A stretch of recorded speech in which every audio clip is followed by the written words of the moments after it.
Hey, before you watch this whole video, you should know that you're able to slow it down if it's going too fast. All you have to do is click the gear icon and select playback speed. Any of these options above normal will slow it down. Hi, I'm Becky. Welcome to the Direct Message video tutorials. In today's episode, I'm going to cover how to create a Facebook account for Windows PC. Once you log into your computer, you'll arrive at the home screen. From here, we're going to go to the internet browser, double-click it, open it up, and type in facebook.com and press enter. Once you log on to your computer, you're going to type in the bottom search bar your internet browser. In my case, it's called Microsoft Edge. When you open your internet browser, you're going to type in the top search bar, facebook.com, and press enter. We have arrived at the Facebook login page. This is what it looks like when you come to facebook.com for the first time. And you'll notice that there's a green button in the bottom right that says Create New Account. Double click with your mouse or a double click with your finger on the trackpad. This will prompt a pop-up to appear. In this pop-up window, it asks for registration information from us, including our first name, our last name, and our email address.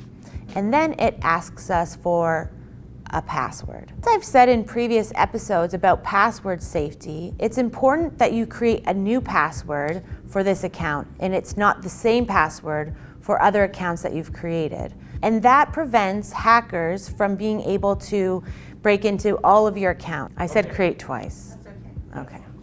Okay. Create. We want to create. Subliminal messaging. Create.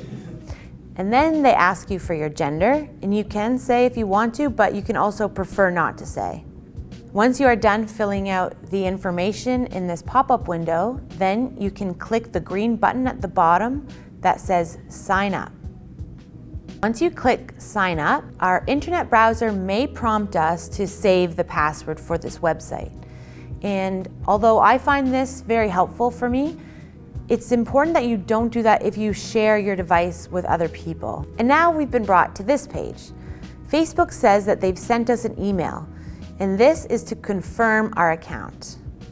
And in previous episodes, I mentioned to never, ever, ever click a link in an email from an unknown source. But because Facebook is trusted to an extent, it's okay, it's safe to click the link. Otherwise, you won't be able to activate your account. So now we're going to go to our email account. We can do this in two ways. First way is to click the web address at the top of the page until it's highlighted in blue. And then you're going to backspace so that it clears the web address bar. And then you are going to type in gmail.com and press enter. And the second way of accessing our email is by opening up a new tab. And this allows us to multitask and be able to jump back and forth between different websites. And we do this by clicking the plus symbol, which is located in the top left corner of the window. Click that, it will open up a new tab, and in that tab, which is now blank, you can type in gmail.com and hit enter.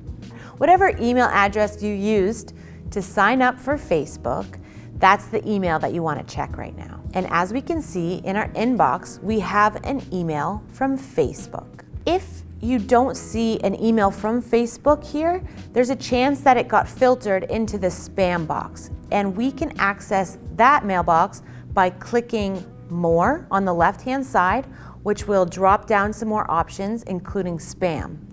There, click spam, and it'll open up your spam box, and hopefully the Facebook email is there if it wasn't in your inbox. If the Facebook email is not in your inbox or your spam box, then go back to facebook.com and start the registration process over again. You may have entered your email address incorrectly.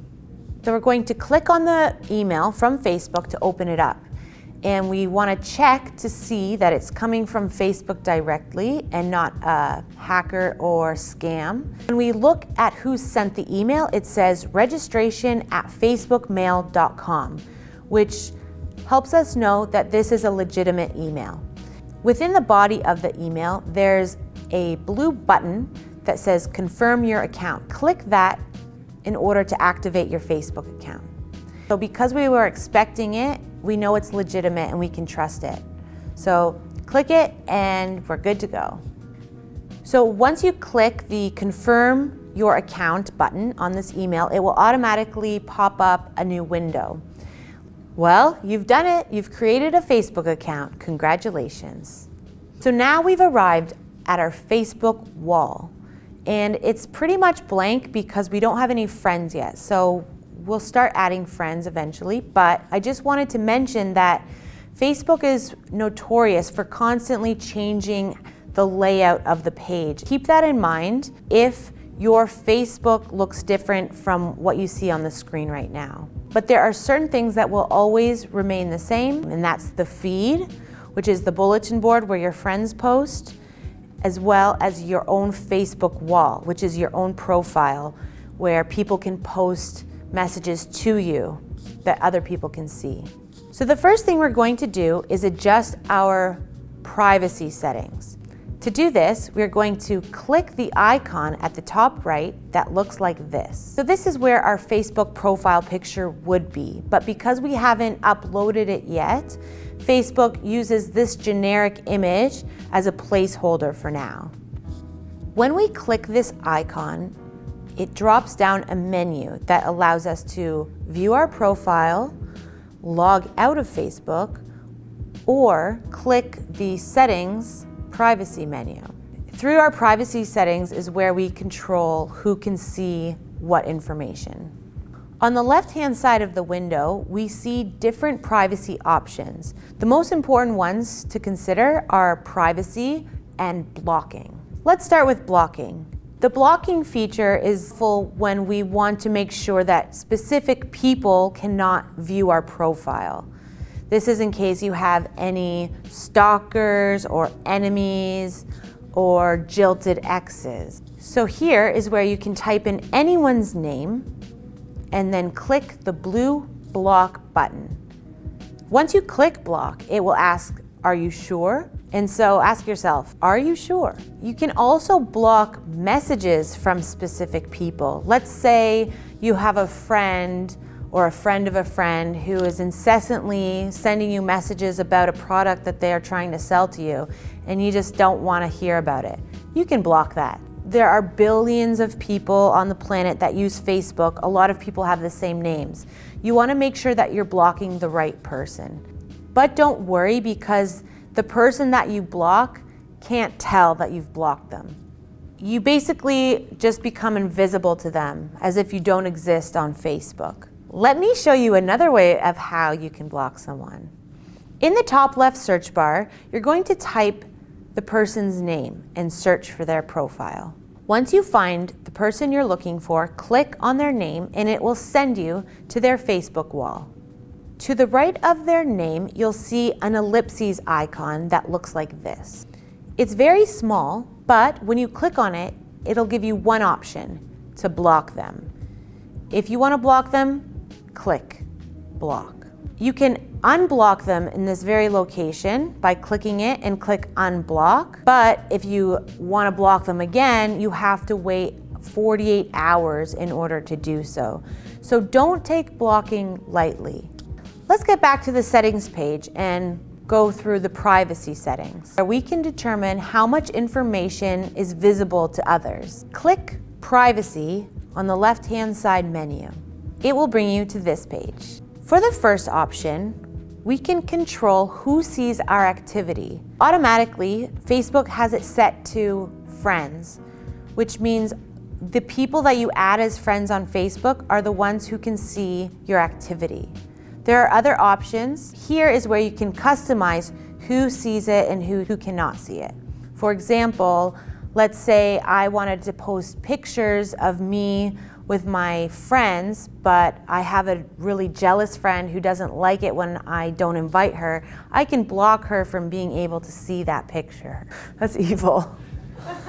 Not really, that's pretty... I'm saving, it's a white lie. It's just a white lie. Specific friends means your closest friends.